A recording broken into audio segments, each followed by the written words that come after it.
Oi, queridos, tudo bem com vocês? A aula de hoje é de História e a gente vai falar um pouquinho sobre quilombos, o que são os quilombos e como eles foram formados. Aqui no Brasil, desde 1534 até 1888, houve o período da escravidão, ou seja, foram 354 anos onde pessoas eram escravizadas. E essas pessoas viviam numa condição muito ruim, eles eram forçados a fazer trabalhos pesados.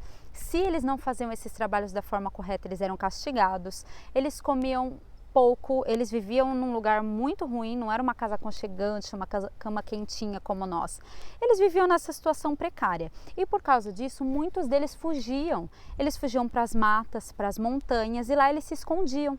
Ia um, ia dois, talvez ia uma família e nesses lugares que eles se escondiam, eles iam se juntando e formando comunidades. E essas comunidades são chamadas de quilombos. Então os quilombos são lugares onde escravos que fugiram viviam, se escondiam, só que eles viviam lá sempre escondidos, não era assim, eu quero comer uma coisa diferente, eu vou lá no centro, no mercado buscar, vou comprar alguma coisa, não, eles tinham que viver lá toda a vida escondido, então eles plantavam e comiam aquilo que eles plantavam, eles viviam nessa condição, porque se os donos deles, os senhores, os encontrassem, eles os pegavam de volta, levavam para a fazenda onde eles trabalhavam, para a mina, os castigavam e em algumas situações até matavam esses escravos, então eles tinham que viver com medo, escondidos. Mas um dia a escravidão acabou, graças a Deus, e o Brasil foi crescendo, foi evoluindo, as cidades foram crescendo, mas até hoje existem comunidades quilombolas. No Brasil são catalogados 3.524 quilombos, mas acredita-se que pode chegar em até 5.000. E o governo federal, em março de 2004, criou o programa Brasil Quilombola. O que esse programa faz? Ele garante o direito de terras, de desenvolvimento social e de desenvolvimento econômico para esses quilombolas. Porque mesmo com o Brasil crescendo e os quilombos existindo até hoje, eles não vivem em super condições. Eles vivem uma vida ainda em desenvolvimento, morando em lugares mais reservados, buscando conseguir estudo, conseguir trabalhos, mas ainda numa situação difícil. Muitos deles não têm nem direito às terras que eles vivem. E eles vêm lutando por isso, para conseguir essas terras, para conseguir ajuda econômica e ajuda social. Ou seja, se integrar no meio social, na cidade onde eles estão.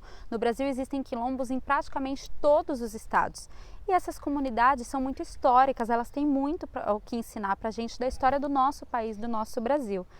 E eu tive a oportunidade, em 2016, de fazer uma missão. O que é uma missão? É um trabalho, uma meta. E no caso, o meu foi um trabalho muito legal de passar 15 dias em um quilombo, estudando como eles viviam, como eles trabalhavam, como eram as famílias. E eu vou contar um pouquinho dessa experiência agora para vocês.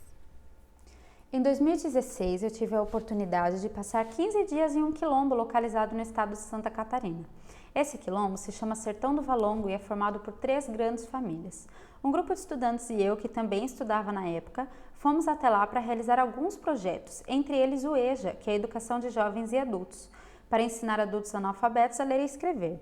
Muitos deles desde a infância já trabalhavam na roça com os pais e por isso não tiveram a oportunidade de ir para a escola, por isso não sabem ler e escrever. E esse trabalho ia ter continuidade por uma professora local depois que nós fôssemos embora. O quilombo está num grande vale entre as montanhas cobertas pela Mata Atlântica. A maioria de suas casas são feitas de madeira e tem o famoso fogão a lenha, que faz uma comida deliciosa. Falando em comida, passamos muito bem naqueles dias. Um dos alimentos que mais me marcou foi a tainha, um peixe maravilhoso. Lá também tinham muitas árvores. Eu me lembro de todas as manhãs comer mexericas que eu mesma ia lá e tirava do pé. Nós fomos para lá no mês de julho, por isso estava muito frio. A casa em que o grupo de professoras do qual eu fazia parte dormia era de madeira. Então no meio da noite era possível ouvir o barulho do vento forte do lado lá de fora, uma sensação tão boa de ouvir de perto a natureza. Lá também tinha gado, inclusive nós andamos de cavalo para ir nas casas mais distantes e quando a gente precisava ir na cidade, íamos de bicicleta e andávamos vários quilômetros. Muitos deles até hoje vivem em suas plantações de batata e mandioca.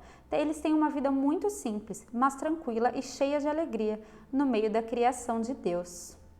Foram dias muito gostosos. Quando fomos embora de lá, deixamos muita saudade.